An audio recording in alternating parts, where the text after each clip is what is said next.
Hello, hello, everyone in Awaken the Goddess Within. Welcome to this month's Creatrix Conversations. I'm thrilled to have my guest here, my beloved soul sister and my Blood Mysteries mentor, Catalina Rivera Dois. Welcome, Catalina. Thank you, Flora. Thank you for having me here. And hello to all of the sisters in this sacred space. Yeah, wonderful.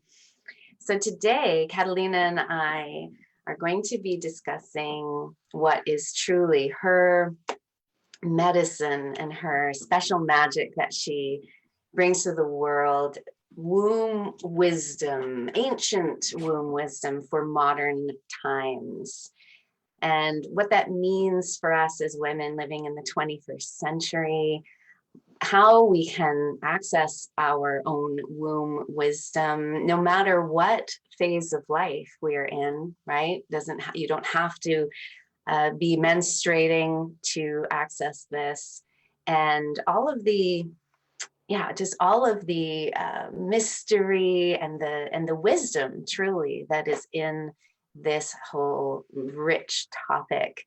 So I think that I would love to start our conversation, Catalina, by maybe going back in time a bit, and how you really how did you come upon this path as a menstruating woman? Did you immediately have, as a young teenager, this wonderful relationship with your period, or what was just the journey? Take us a bit, share us that story. Okay. Yeah. So no, I didn't have as a teenager a magical relationship. I think what's common, at least for our generation, it was just not really talked about. It was something that was hidden. I didn't receive like terrible programming from my mother, but there was that societal stigma toward it.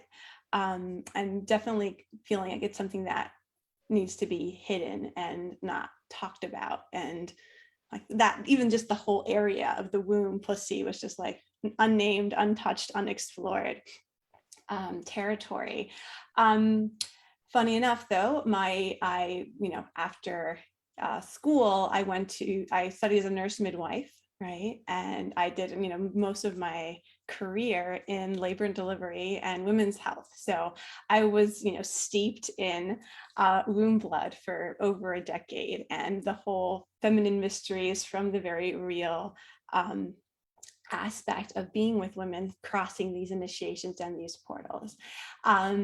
And there reached a time I entered into my priestess training, same temple as Flora, with the 13 Moon Mystery School and the priestess presence. And it was at the end of that first year and at that point, again, I've always been a spiritual seeker. I've done so many different, trainings and had experiences and medicine journeys. I've always just like deeply connected in with the mystery and wanting to explore that. So at this point of my life, I'd kind of moved from the unnaming and kind of the wounding with my menstrual cycle to this place where I felt at that point where I was happy I was a woman. I felt I honored my menstrual cycle. Hi, love. Right. And I felt at peace. Like I wasn't having, terrible menstruations. I felt very, happy to be a woman and connected with the cyclical nature of our bodies.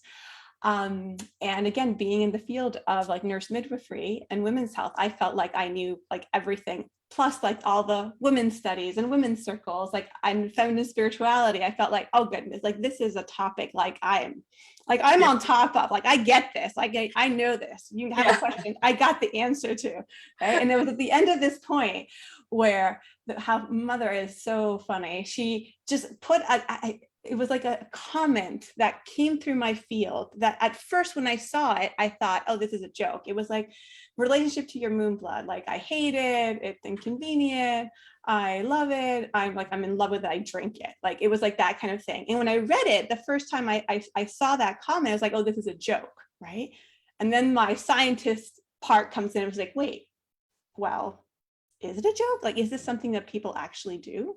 Mm-hmm. Right. And then the nurse comes in. Okay, but what's in mood blood? Like, would there be a benefit to it? Like, what is there? Right. And Mm-hmm. that's when this whole thing started, from this place of I know everything to, oh, wait, like, what is this? Right.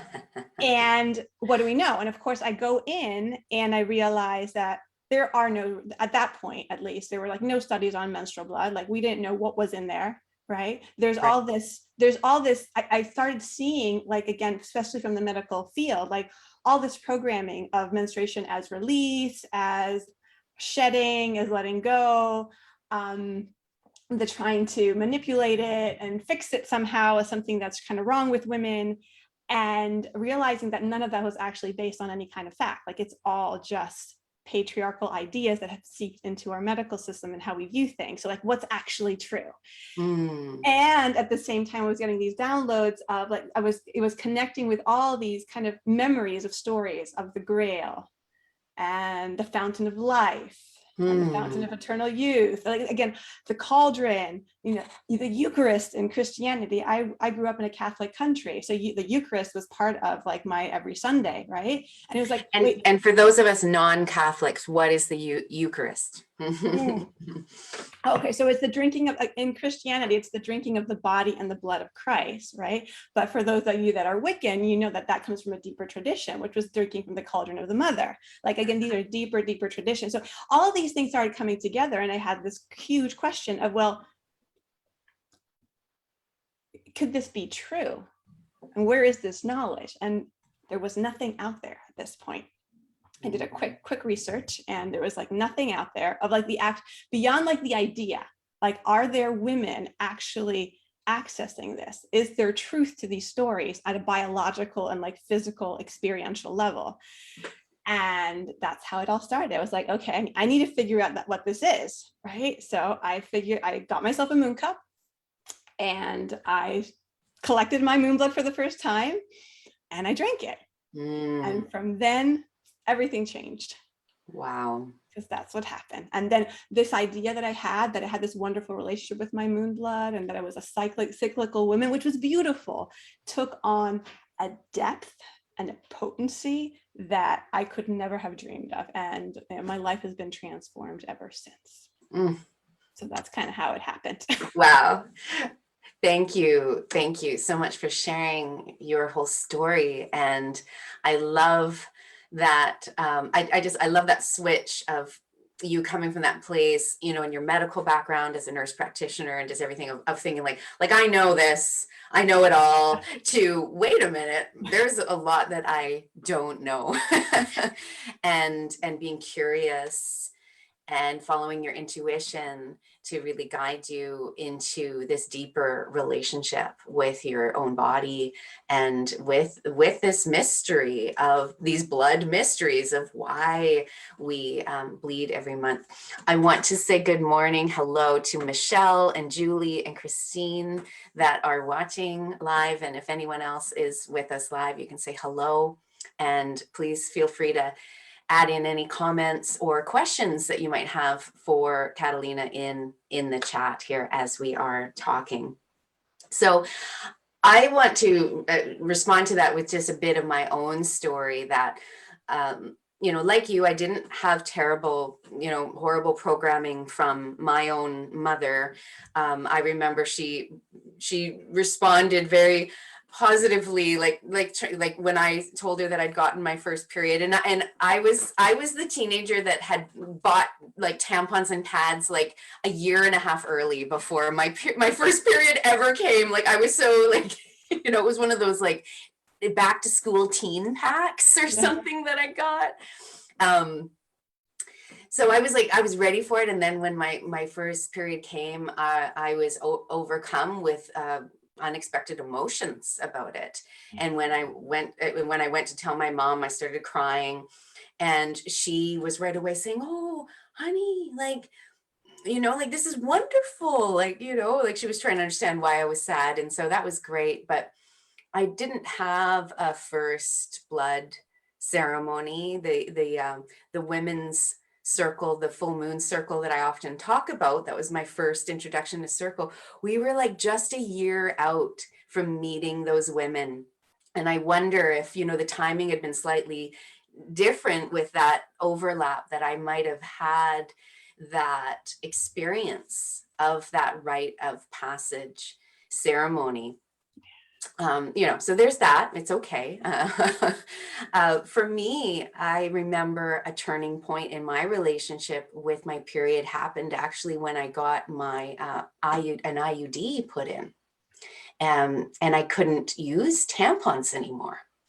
And switching to cloth pads at that time, because I've been an eco green witch forever, I was like, well, if I'm not going to do this, and I intuitively watered my houseplants with the water that I soaked the cloth pads in. And my boyfriend at the time, and he was pretty cool. And he said, I'm pretty cool about a lot of your witchy stuff, but that is like almost too much for me. And I was like, why? I'm just watering the houseplants with it. I just knew intuitively that blood water was really, fertilizer for the plants. And that switching away from tampons, having to wear pads when I had my IUD, that even when I got my IUD out later, that's when I then switched to the cup, was because I had already really made that switch in my relationship. So with, but I will admit, until I met you and until you became my Blood Mysteries mentor, I had never actually saved that blood, collected it, and engaged in any ritual. Like, I just put it down the toilet. Right. And so speak into why you feel the act of, well, first of all, speak into why you think it's important to use a cup if you're able to, and collecting the moon blood. And yeah, just what are your thoughts about that? Okay. So, so the menstrual cup, I would say, is kind of like the preferred method because it's eco-friendly, it's easy to use, it's really comfortable. It doesn't have to be though. This is not, it's not the right method for everyone. So I just want to say off the bat that yes, this is what gives you most flexibility in practicing the Blood Mysteries, right? But wherever you are is completely fine, and this is a journey, right? So it's what you just said is really important though, of the collecting is important for two reasons. First one, most important, is that you may say, I love my period, I honor my body and my blood, right? And really believe it and feel it in your body. But if your actions are treating it like waste, it's not completely coherent. Right. And we know this, like we have this adage in like actions speak louder than words, right? Like, and it's not to say that what you're holding in your being is not true. It's just saying that it's not all the way through and coherent, right? So making that step can have a tremendous transformation at a deep soul level, because that is when you are bringing that truth all the way into your cells and your body, and you're living fully in that truth that your blood is sacred. Because if your blood is sacred, you're not going to be, and you really, really have anchored that into your being, you are not going to be able to throw it down the toilet. Okay. Like I still remember the first time I drank a shot of my moon blood neat out of the cup was not planned. It was funny because sisters in my circle that were kind of holding me as a container while I received all these downloads and kind of explored this, or like soon we're all going to be taking shots out of the moon cup, right? Like vodka shots. But like 3 days later, I'm in this situation where I was in a public restroom, right? And my flow that day was not supposed to be heavy, and I was only out for an hour or so. So I didn't expect to have to change it, right? And here I am in the bathroom, and all of a sudden I'm like, my cup is like overflowing. So I find myself with this full cup of moon blood, the beginning of my journey. And having connected with the reality of what our moon blood actually is, right? And actually feeling that truth, like I was unable to put it in the toilet. Like once you really fully realize the love, the wisdom, the potency, the magic, the sanctity of that blood, right? And then it was, even though I had never drunk my moon blood like this before, like I couldn't, it was like that turning point. And there was that physical action, but also that energetic action of making a choice of like, I will not treat my blood as a waste anymore. I cannot live in that reality anymore. So I love that. I downed it, and it like that transformed my life. Yeah, and I witness you. It's, I'm still in awe, and I want to be transparent with everyone here that I have not yet drank my moon blood, that I'm not yet at that comfort level. So just so it's clear, you don't, this is not a requirement. I'm just amazed there, because there's so much stigma and like old superstition really around blood, right? And even in like modern, what do they call them, some celebrities have been accused of doing that, like adrenochrome kind of blood therapy, that are basically like saying that they're modern day vampires for this kind of blood. Like there's weird energy around there. There's all like, and so like I'm sure there's some people tuning in and are just like, wait, what did she just say? Yeah. So let me speak into that. So first of all, no, this is the path I had to live through because I was receiving this full lineage and download so I could hold it. So like I needed that. The drinking your blood is sangreal, is basically the high holy rite of the blood mysteries, right?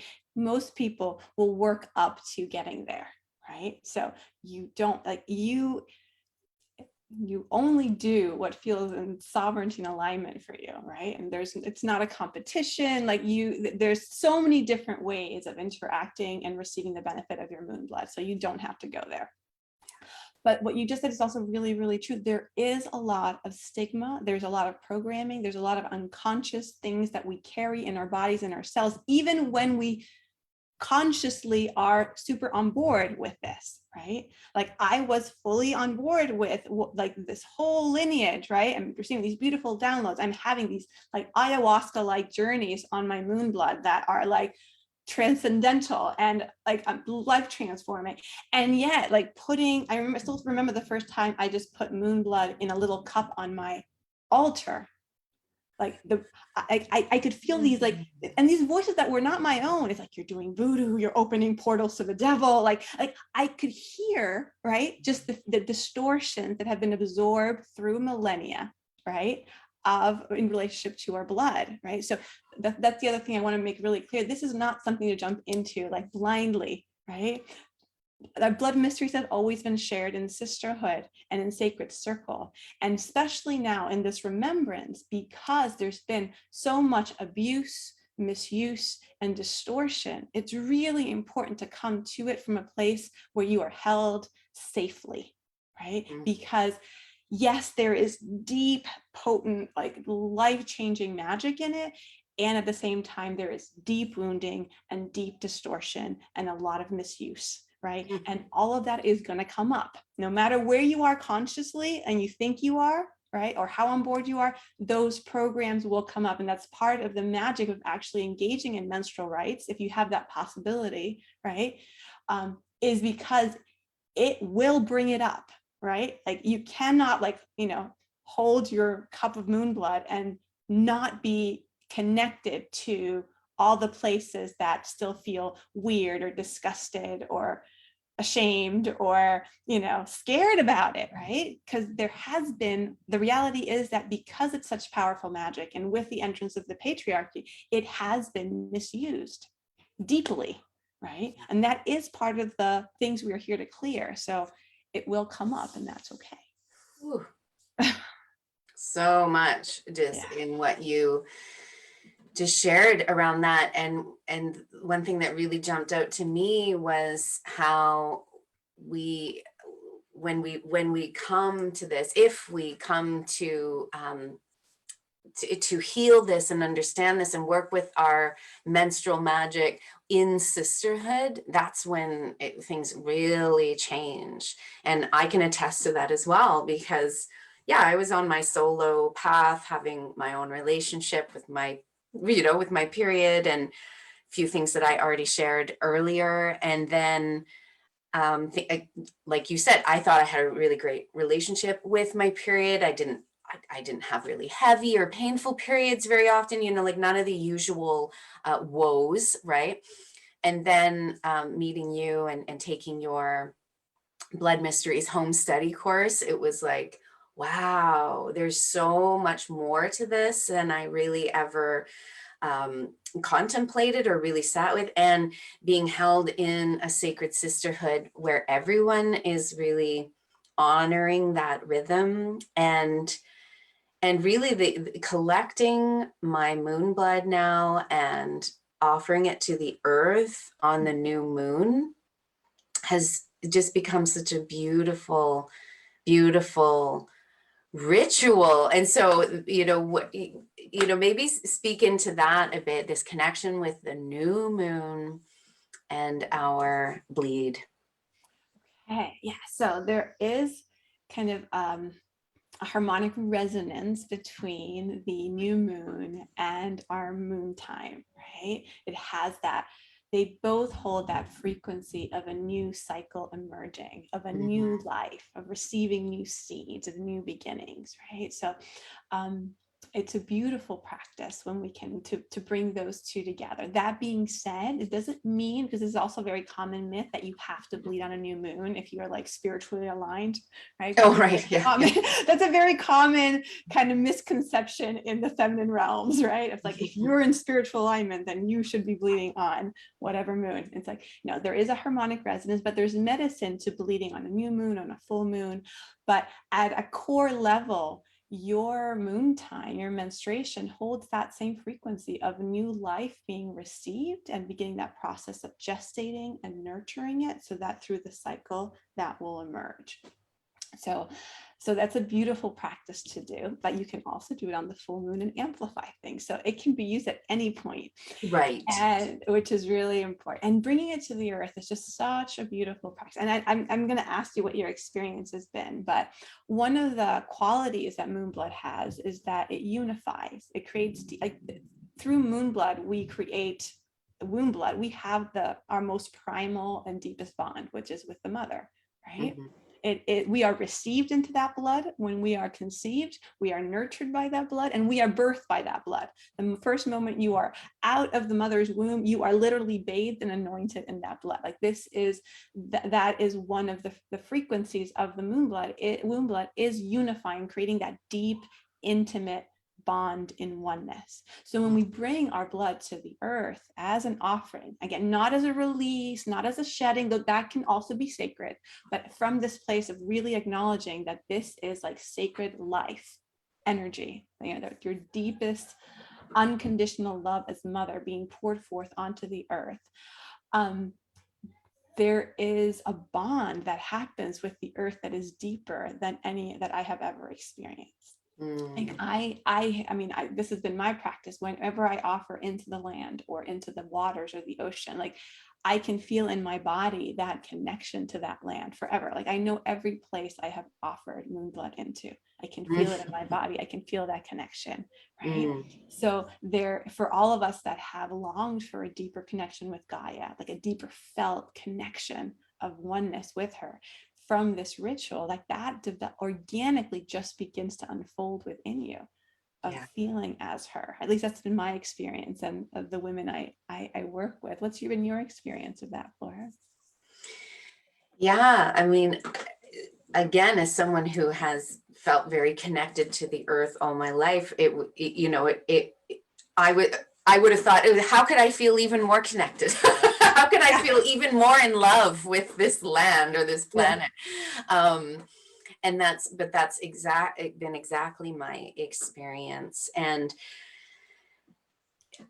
most of you will know that I'm all about embodiment, that, we can have all sorts of great ideas and beliefs, in our head, but if they're not embodied into our daily lives in a practice that is very tangible and real, then there's something that's just not quite connected yet. So the new moon, offering my blood, pretty much always to my clematis, right outside my front door, actually. Like, it's just my garden that's right outside my front door is where it goes. And side note, I actually had to heal that relationship with the clematis because I trimmed it when I never should have touched it. So maybe that's also been part of it. Like, it's like, I'm sorry, clematis, here's my blood. Just feeling that beautiful connection, and the love, that's really somatic experience. So what about for the Crohn's? What about for Yes. our Okay. our Our menopausal mavens, you know? Yes, Yeah. okay, so this is the first thing to be really, really clear. The blood mysteries is our birthright as women. So yes, menstrual magic is like a part of it because a big portion of our life is there, right? Decades. But it's in no way or form the only aspect of the blood mysteries, right? Like, the blood mysteries is basically this lineage where we can access the mystery through our own womb blood and our own wombs. That's it. And you have a womb and you have womb blood no matter what stage you're in, right? As a wise woman, you may not be bleeding externally, but you have an endometrium. You have an endometrium, your womb blood is there, right? And even for those that have had hysterectomies, there's an energetic imprint. So yes, there's like a layer of physicality that's been removed, but it's part of our design. Okay, so every woman has access to it, but it's just the how we access it and how we practice changes, just like everything else in our life. Like, how we love as a maiden, as a mother, and as a crone changes. How we, our lovemaking as a maiden, mother, crone changes. Like, the same thing with our blood mysteries. There's a shift that happens in a different way of accessing it, but it is still there. That being said, the wise woman has her unique keys into the blood mystery and her unique way of relating to her womb blood and accessing the mystery at this stage of life, because I would say probably all, if not the majority of wise women or menopausal women now have not had a chance to actually practice the menstrual rites or fully bring these online. There is great benefit to practicing them through transfigured wine or red juice or water, right? Not because again, you need to do that to access your wisdom, but because there's a maiden and mother in you that did not get that chance, right? And there's a healing that happens, and that it's almost like it builds the foundation of trust, so that the wise woman they say, okay, I'm complete. I can lay this down and fully step into my wise woman, wisdom and key, without needing that, because I've lived it.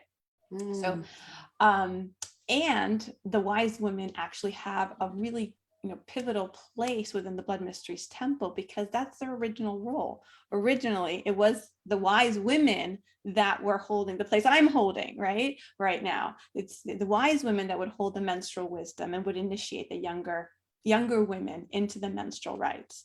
So in our blood mysteries temple, actually, I would say, maybe 80% of the temple are either menopausal women in that queen stage making that transition, or full-on wise women, because there's a huge calling to remember and anchor in that medicine and that place within it. So yeah, there is definitely room for absolutely everyone, and the wise women are deeply, deeply needed. Yeah. I'm really touched by what you said, that for any woman who no longer is bleeding, right? A wise woman crone that didn't have the opportunity of the rights, or, stumbling onto this, information beforehand to still engage in some of these rituals, if that's something that's calling to you, to reclaim and to heal that maiden and mother that didn't have those rites of passage. It's just so beautiful, Catalina. Yeah, it's actually been really beautiful witnessing that. And what I've seen with all the wise women in the temple is that there is that period of practice and healing. And then eventually that tapers off because they've already connected into their own way. And then it's good. And now they're fully anchored into their wise woman wisdom from the blood mysteries frequency.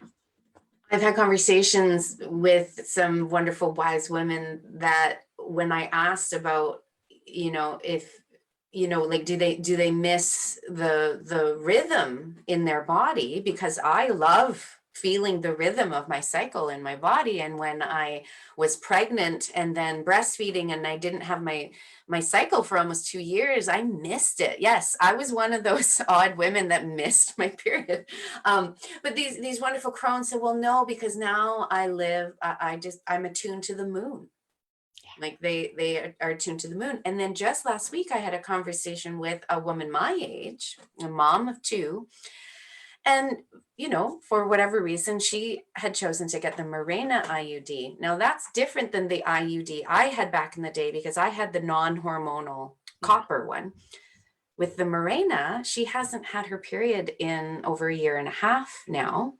And she said, I finally realized 2 months ago that I need to attune to the moon now since I'm not getting my own cycle. She said, I know I'm going to get this IUD out, like eventually. I'm probably going to keep it for a couple more years, but she had been feeling a little like, listless, I guess. And so she had finally come to that wisdom. So I wanted to share that out here, that if anyone for hormonal birth control, or really for any reason, maybe the early hysterectomy or whatever it is, if you're not having a monthly cycle and you're feeling that there's maybe that, I don't know, there's the moon cycle that we can really tune into and be aware of and engage in some of these rituals or rites to have us feel connected. Yeah. Now, with the rites of passages, and let's come back to that. You and I are both priestesses that love to hold space for these rite of passage ceremonies. And we've had this conversation before that, with the maiden first blood ceremony, the mother blessing ceremony when a woman's going to become a mother for the first time, and then the crone ceremony when a woman's being honored for her stage in menopause. At least so far in my experience, I have been asked to lead far more crone ceremonies and mother blessings than the maiden first blood ceremonies, even with mothers that they initially have said, I would love your help with my teenager, she's just on this. And then there's some kind of like, oh no, I don't want to make her feel uncomfortable, or it just doesn't happen. So, and you had said that was your experience too. So what's happening there that we're still not comfortable honoring our teenagers? Ooh, well, I think it's mainly because this work is first needed, right? Because if the mother hasn't really come into the glory that is our grail and our moon blood, then those things are going to come up when passing it on to the daughters, right? So I think it's just the natural way, right? And even if, as we speak of, I wasn't expecting this, but we're speaking of this, so many, again, wise women are being called to the blood mysteries, right? Even though they're not menstruating. I had to, when I created the home study program, I had to add a whole module for wise women because I had so many requests from wise women, right? Which wasn't what I was expecting. So we're anchoring our elders, right? The wisdom of the elders, so that they can hold the mothers. And as the mother comes online, then she can hold, now she's ready from that place to usher in the maiden. And of course, everything, I mean, it's not so, clear cut. There's waves, but I got chills as you were speaking that there's just, we just need a bit more time. Yeah, there is that. And that's part of the beauty of it kind of being in this kind of lineage, is that really allows you, because there's such timelessness in the womb, to just see the bigger stories unfolding and the wisdom of that, right? And that there is a pattern and a wisdom unfolding, right? In terms of how the order and how things are awakening, right? Right now with the Lionsgate coming up and what's been in the field, like it's almost it's similar to what's been happening with the feminine and the masculine, right? We needed a deep awakening of the feminine, right?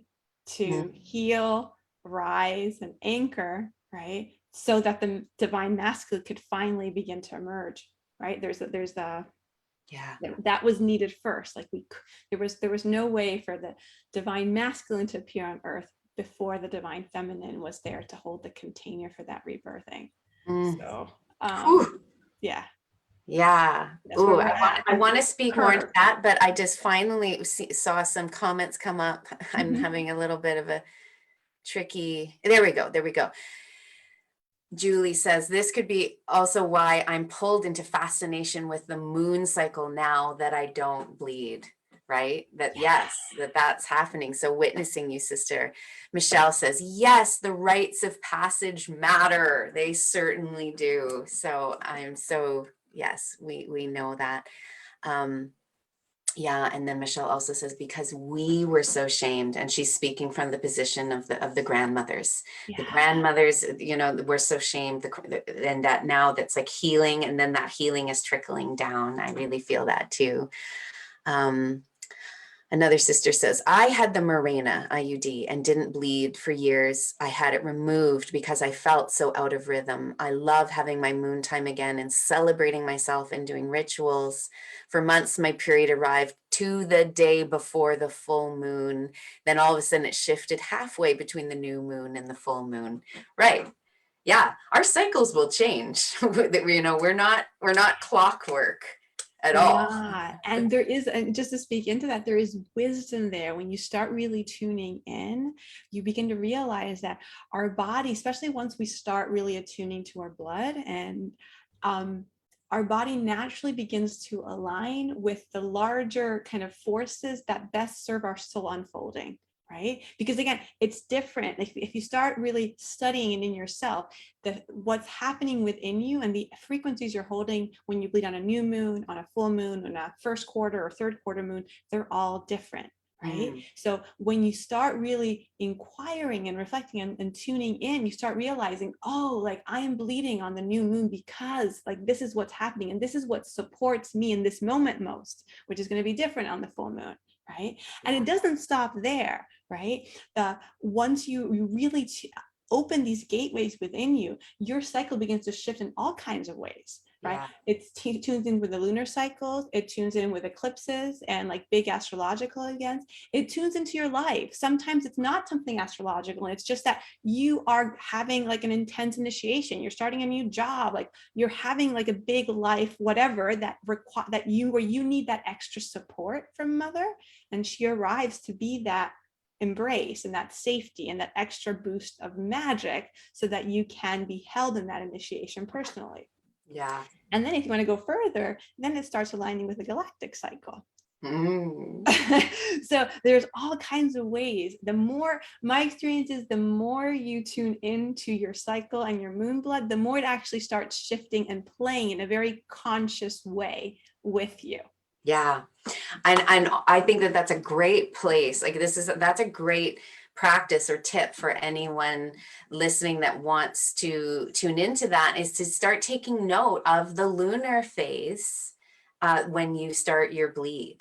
Just what is it, new moon, closer to the first quarter, full moon, last quarter, like just around that, I think it's just interesting. And I use an app. I've used an app for years and years, the same app to track my cycle.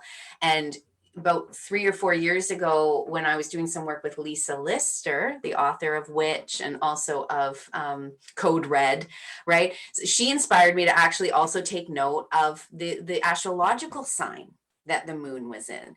And so imagine my fascination when I realized that for all of 2020, I believe I was bleeding when the moon was in Leo.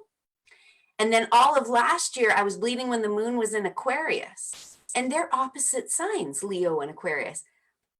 I mean, I don't know why, but I'm fascinated by seeing those patterns when I can look back at my cycles over a long period of time. Yeah.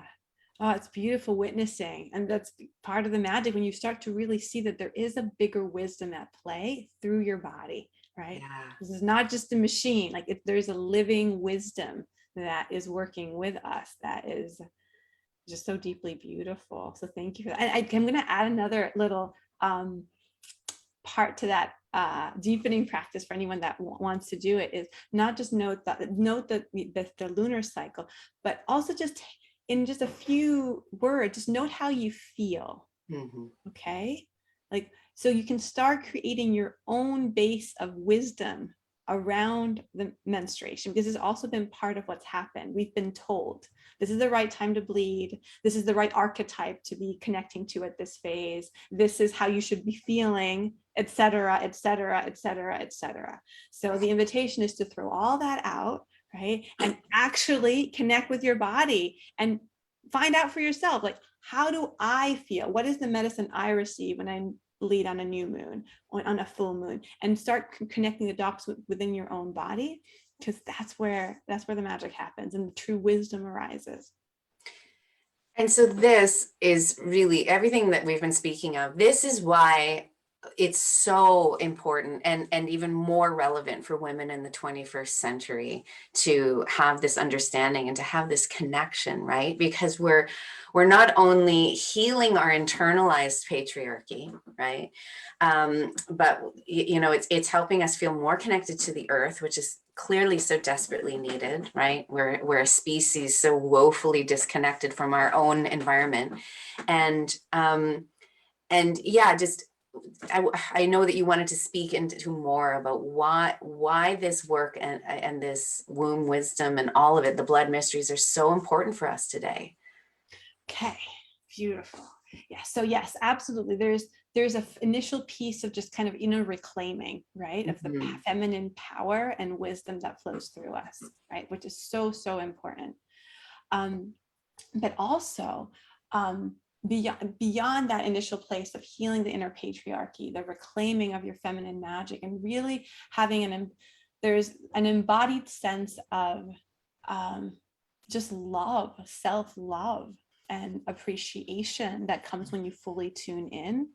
Like, this is what I think this was the biggest gift, and the gift that comes back again and again from all the women I work with, is that when you really tune in, like, you realize how truly magical you are. And and once you have that, like, yeah, there are going to be all these stories and lineage wounds and patterns, but you touch that already, right? It's already a truth that is pulsing and beating within you. So then doing all that other stuff, it's so much easier because you've touched that, right? And in terms of the sisterhood, when you realize how magical you are, like, I can sit in front of you, Flora, but I know you, of course you're magical, right? I can sit in front of any woman and truly see that, right? It's not just lip service or just like priestess talk. No, like, you are an amazing being full of wisdom and magic, right? So there's so much potency in that. And then for modern day times, on top of that, the healing of all that's come before, there's the reality that we are in a time where we've been lost for a very long time, right? As a humanity, as a collective. And we are here to find our way back. We're at this turning point where we are slowly finding our way back, right? But we're not finding our way back to the past. We are finding, right? Because that's the other thing. It's like, oh, in the past. No, we honor the past. We gather the threads, the treasures, like the core of it that serves, right? But we're here to birth everything into a new vibrational octave, right? We are here, we need like a new paradigm, a new dream, a new way of living on earth. Like, everything that needs to come here needs to come from the unknown. It has never been here before.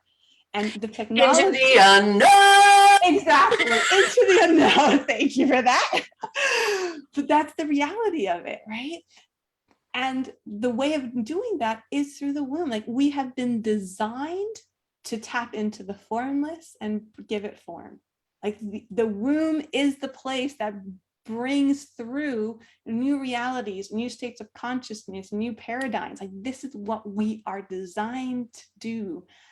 And we are needed now more than ever because of that, because we need to rebirth the new earth, because we need to rebirth a new way of being a woman in the world, right? With all her faculties, because we need to rebirth the divine masculine within us so that we can finally have a reality that is balanced and in harmony, where Grail Keeper and Grail Guardian function as one in service to life and love. Like, all that comes through us. And it naturally comes from this place of the womb. Mm.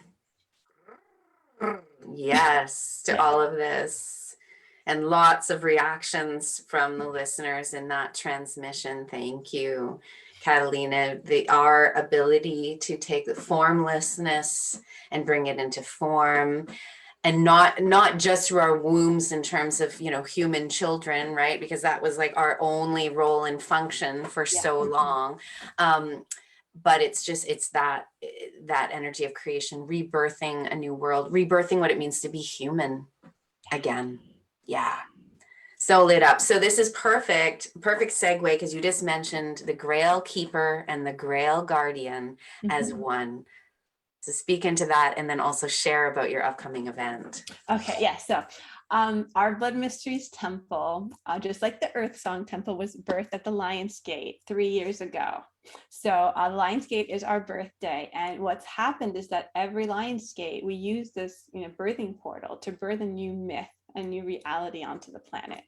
And this year, what is coming through is the rebirthing of the Grail Guardian and the Grail Keeper as one, right? Because that's self-explanatory. We've been separate for so long. And even in olden times, if you think about the myths, you have the myths of the Grail Knight seeking the Grail. You have the myths of the Well Maidens, right? But we have never had this both together in harmony, serving the Grail, serving the waters of life, right? And this is what's needed right now. And it starts here, right? Rebirthing these frequencies and this reality into our bodies, so that can radiate out into Gaia's dream field, right? And create a new reality. So that's what we're up to, because this is what's naturally the arc that's been unfolding as more and more women have been awakening, as more of the feminine has been rising. Feminine magnetically pulls, the masculine out of the deep slumber, the divine masculine out of the deep slumber he has been in, right? And because we are at this gate and we have this possibility, one of the sacred technologies of the blood mysteries in the womb is that we can retrieve blueprints from the source womb of life and bring forth something that has never been on the planet before, so that we can build that together here, give it form. So that's where we're at. And I don't know if the other sisters have been feeling this, but I've seen it in the collective, I've seen it in myself, that there is this natural wave happening of the desire for the divine masculine to be present, and of working with the divine masculine energy within and balancing that out. What does that look like? What does that feel like? So many of us don't even know what that actually looks like. We know the toxic masculine very, very well, right? But Yeah, the divine we know that one. We know that one really well, but the divine masculine, like, what does that actually look and feel and taste like? Like, what is that? It's just as much as a mystery as, 15, 20 years ago, the divine feminine was a mystery. We had like an inkling, but we didn't have the full scope of that, right? Yeah. So I feel that that's what's kind of percolating in the field. So on the Lionsgate event, that's what we'll be doing as we come together as a collective in an alchemical container. It's going to be a full week of working in this field to bring this blueprint collectively into our bodies, so that each one of us can gestate it and give it birth through us and through our lives to impact the one. So, and you are, of course, all invited to join me in this sacred work for self and for Gaia. Yes. Wonderful. So please, if this is inspiring you, Catalina is going to have the sign up link ready for us tomorrow. So this Lionsgate activation is happening from August 8th to August 12th. I'm going to be present and participating in the live closing ceremony on Friday, the 12th. Grail Keeper and Grail Guardian as one. And this is being hosted by Catalina and our Blood Mysteries Temple. So if you would like to be tagged when that sign up link is ready tomorrow, why don't you just put 88 in the comments. Put 88 in the comments right now, and then we'll make sure that you get tagged when the sign up link is ready. Well, beloved Catalina, it's just always such a pleasure to speak with you about this. And do you have any final words of wisdom for for us. Oh, final word of wisdom. You are magical. You hold the holy grail between your hips, sister. Waters of life, fountain of youth, potent magic and wisdom, the memories of everything and all, the capacity to dive into the void, the primordial womb, and literally source everything you need. It's time to remember. So come closer that we may remember this magic together, because it is in sisterhood that we remember this together, and it is such a gift. It is such a gift to do this work together. So please, yeah, just remember how magical you are.